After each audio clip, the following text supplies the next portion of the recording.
शाहरुख खान ऐसे तो इंडस्ट्री के खुश मिजाज एक्टर है, लेकिन इंडस्ट्री के लोगों ने शाहरुख खान के साथ कुछ खास बर्ताव नहीं किया। समय समय पर शाहरुख के साथ ऐसा हुआ है कि साथ उठने बैठने वालों ने ही उनकी पीठ में छुरा घोंपा है।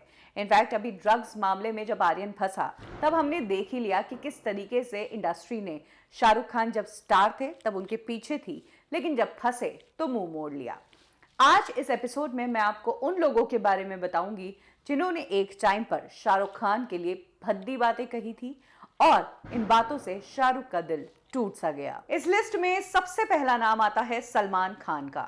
सलमान और शाहरुख में दोस्ती थी। दोस्ती खराब हुई तब से जब ऐश्वर्या राय शाहरुख के साथ चलते चलते फिल्म में काम कर रही थी और सलमान ने सेट पर आकर झगड़ा कर दिया और शाहरुख को भी धमकी दे डाली। शाहरुख ने इसके रिटर्न में ऐश्वर्या को फिल्म से अलग करवा दिया और उसके बाद दोनों के बीच खींचतान चलती ही रही। सलमान ने शाहरुख से एक फेवर भी किया था। वो मैं और मिसेस खन्ना फिल्म कर रहे थे और शाहरुख को कहा था कैमियो करो, लेकिन शाहरुख ने मना कर दिया। और इन दोनों के इस लंबे समय के झगड़े की कसर निकली कटरीना की बर्थडे पार्टी में। दोनों ने एक दूसरे को जमकर गालियां दी, कॉलर पकड़ लिए, लड़ने झगड़ने पर आ गए। सालों बाद बाबा सिद्दीकी ने दोनों की दोस्ती कराई और आज तो सलमान शाहरुख को भाई बोलते हैं और शाहरुख के बर्थडे पर ऐसा लिख के विश किया कि आज मेरे भाई का बर्थडे है। लिस्ट में दूसरा नाम आमिर खान का है। आमिर खान टाइम टाइम पर समय समय पर शाहरुख पर कई सारे ताने कस चुके हैं। एक बार कॉफी विद करण शो में जब आमिर खान गए थे तो शाहरुख की ही बात चल रही थी और तब आमिर खान ने शाहरुख का नाम लिए बिना कहा था कि लोगों को अपना आइडल सोच समझ कर चुनना चाहिए। ये जो कोल्ड वॉर था यहीं से शुरू हुआ और ये कंटिन्यूड रहा 2008 में भी, जब आमिर खान ने अपना ब्लॉग लिखा और उस ब्लॉग में उन्होंने कहा, मैं एक पेड़ के नीचे बैठा हूं, मेरे आसपास खूबसूरत वैली है, अम्मी ईरा और जुनैद मेरे साथ है, हम अपना फेवरेट गेम खेल रहे हैं और शाहरुख मेरे पैर चाट रहा है, मैं उसे रोज बिस्किट देता हूं और मुझे इसके अलावा कुछ नहीं चाहिए। आमिर के इस ब्लॉग पर बहुत बवाल मच गया था। जाहिर सी बात है, बहुत ही डेरोगेटरी बात शाहरुख खान के लिए कही थी। आगे चलकर आमिर ने अपने इस ब्लॉग पर सफाई भी दी, तो ये कहा कि मेरे कुत्ते का नाम शाहरुख खान है, जो और ज्यादा आपत्तिजनक था। तीसरे शख्स का नाम है प्रियंका चोपड़ा। एक टाइम पर प्रियंका चोपड़ा और शाहरुख के अफेयर की खबरें थी। शाहरुख के साथ रिलेशनशिप के कारण प्रियंका को इंडस्ट्री के ए लिस्टेड डायरेक्टर्स, प्रोड्यूसर्स अपनी फिल्मों में ले रहे थे और ग्रुप भी उनका बन गया था। उन्हीं लोगों के साथ उठना बैठना था।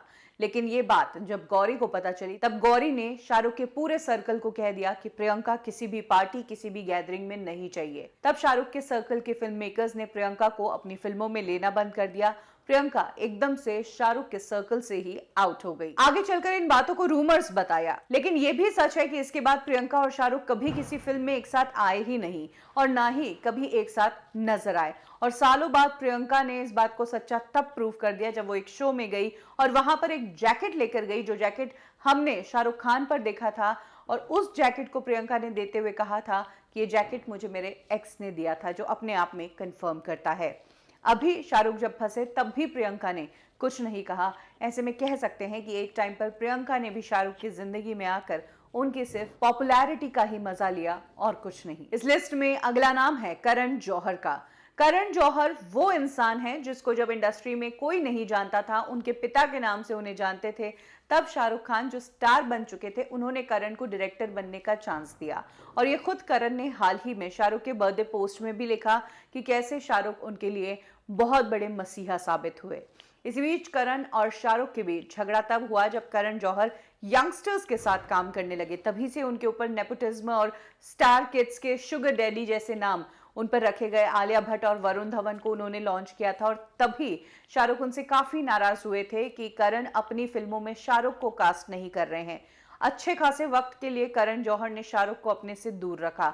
इतना ही नहीं, करण जौहर ने अक्षय के साथ भी काम कर लिया, लेकिन उन्होंने शाहरुख के साथ काम नहीं किया। यही कारण था कि शाहरुख ने कई सालों तक उनसे बात नहीं की। बाद में अकॉर्डिंग टू करण, उन्होंने अपनी किताब में लिखा कि पीकू की सक्सेस पार्टी में शाहरुख से उनकी मुलाकात हुई थी और वहां पर शाहरुख ने करण को गले लगाया था। करण के बाद इस लिस्ट में अगला नाम है अर्जुन रामपाल का। अर्जुन रामपाल और शाहरुख की दोस्ती तो जग जाहिर है।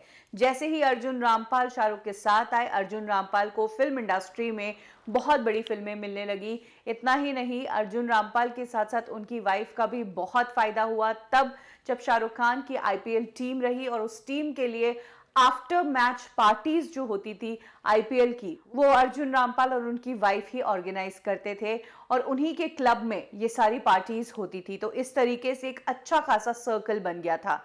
लेकिन अर्जुन रामपाल, जिन्हें शाहरुख खान ने बहुत बड़ा चांस दिया फिल्म रावण में, ये फिल्म बुरी तरीके से फ्लॉप हो गई और वहां से इन दोनों के बीच मतभेद शुरू हो गए, जिसके बाद शाहरुख के साथ साथ शाहरुख के पूरे सर्कल ने अर्जुन रामपाल को छोड़ दिया। लिस्ट में अगला नाम फराह खान का है। फराह खान नो डाउट शाहरुख खान के साथ बहुत बड़ी बनी। जैसे करण जौहर को शाहरुख ने डायरेक्टर के तौर पर चांस दिया, वैसे ही फराह को भी डायरेक्टर के तौर पर चांस शाहरुख खान ने ही दिया फिल्म मैं हूं ना से। फराह खान जो एक कोरियोग्राफर होकर सिमट जाते इंडस्ट्री में, उन्हें एक नई जिंदगी मिल गई एक डायरेक्टर के रूप में, थैंक्स टू शाहरुख खान। लेकिन उसी फराह खान का पति शिरीष कुंदर ने शाहरुख खान को ट्विटर पर ट्रोल कर दिया, ये कहते हुए कि 150 करोड़ का फुस पटाखा। ये बात शिरीष कुंदर ने शाहरुख की रावण फिल्म के लिए कही थी और ये चीज शाहरुख को बिल्कुल अच्छी नहीं लगी, जिसका बदला निकला संजय दत्त की एक पार्टी में, जहां पर शिरीष कुंदर भी था। जबरदस्ती शाहरुख से बात करने की कोशिश करा था और तब शाहरुख ने अपना आपा खोया, शिरीष कुंदर को वहीं के वहीं एक थप्पड़ जड़ दिया। ये बात सभी जगह मीडिया में अगले दिन आई थी। लिस्ट में अगला नाम है ऋतिक रोशन का। ऋतिक रोशन और शाहरुख खान वैसे तो अलग अलग टाइम से बिलोंग करते हैं। शाहरुख जहां 90s अर्ली में अपना करियर शुरू कर चुके थे, वहीं ऋतिक रोशन 10 साल बाद आए। उसके बावजूद शाहरुख खान 2000 में जो एक्टर्स आ रहे थे, उनके लिए भी बहुत बड़ा कंपटीशन थे।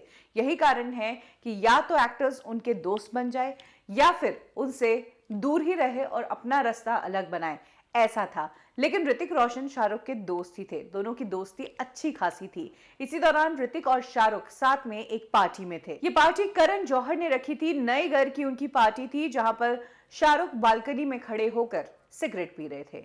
तभी ऋतिक रोशन शाहरुख के पास पहुंचे और उनसे एक सिगरेट मांगी। शाहरुख ने भी ऋतिक को सिगरेट देते हुए एक बात कह दी कि ये सिगरेट जो है ये एक्टिंग वाली है, इसे पीकर तुम्हारी एक्टिंग अच्छी हो जाएगी।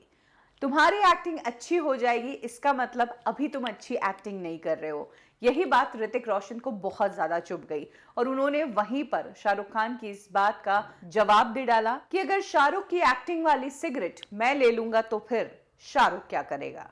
और उस दिन ऋतिक रोशन का यह जवाब देना शाहरुख को अच्छा नहीं लगा और तब से ऋतिक से शाहरुख ने एक अच्छी दूरी ही मेंटेन की। हालांकि जब आर्यन खान अरेस्ट हुए तो सबसे पहले ऋतिक रोशन ने सोशल मीडिया पर आर्यन के लिए एक अच्छा खासा नोट लिखा। और इस लिस्ट में अगला नाम है उस शख्स का जो इंडस्ट्री में शाहरुख के आने से 20 साल पहले ही आ गए थे, उसके बावजूद शाहरुख के आने के बाद इनसिक्योर हो गए और इनकी इनसिक्योरिटी की बातें मीडिया में साफ साफ आई। ये शख्स और कोई नहीं बल्कि बिग बी अमिताभ बच्चन है। जिस वक्त Amitabh Bachchan middle age crisis से गुजर रहे थे, ना लीड हीरो जैसे दिख रहे थे, ना एकदम बूढ़े दिख रहे थे कि पिता का रोल करे, उस टाइम अमिताभ बच्चन के पास काम नहीं था, कंपनी डूब चुकी थी प्रोडक्शन की और तब हीरो के रोल पर अमिताभ को कोई ले नहीं रहा था। यश चोपड़ा ने जिस फिल्म में शाहरुख खान लीड एक्टर के तौर पर थे, उसमें अमिताभ को भी जगह दी। ये फिल्म थी मोहब्बतें और यहीं से दोनों की टक्कर शुरू हुई। ऐसा होने लगा कि अवार्ड फंक्शन में शाहरुख को फ्रंट रो में बिठाते थे और अमिताभ को पीछे की रो में बिठाते थे। खुद अमर सिंह ने ये बात बताई कि कैसे एक शो के दौरान जब अमिताभ को पीछे बिठाया शाहरुख से, तो वो उस शो को छोड़ के चले गए। जब मोहब्बतें शूट भी हो रही थी तब भी अमर सिंह के पास जाकर अमिताभ ने कहा कि शाहरुख को सब ज्यादा तवज्जो देते हैं, मुझे इतनी वहां पर प्रायोरिटी नहीं दी जाती है। एक टाइम ऐसा भी था जब शाहरुख का मार्केट मारने के लिए अमिताभ बच्चन बल्क डील कर रहे थे प्रोड्यूसर से कि आप फिल्म बोलो, मैं, अभिषेक और ऐश्वर्या तीनों काम करेंगे। इस तरह की डील्स भी होने लगी। हालांकि सालों बाद दोनों के रिश्ते अच्छे हुए और कुछ और फिल्मों में दोनों ने साथ में काम किया। आज एक दूसरे की अच्छी इज्जत करते हैं और दूरी मेंटेन किए हुए हैं। हाँ, एक और बात जो अमिताभ बच्चन को शाहरुख की बुरी लगी थी वो ये कि केबीसी शाहरुख ने उनसे छीनने की कोशिश की थी। तो ये है वो लोग जिन्होंने शाहरुख के लिए भद्दी बातें कही थी।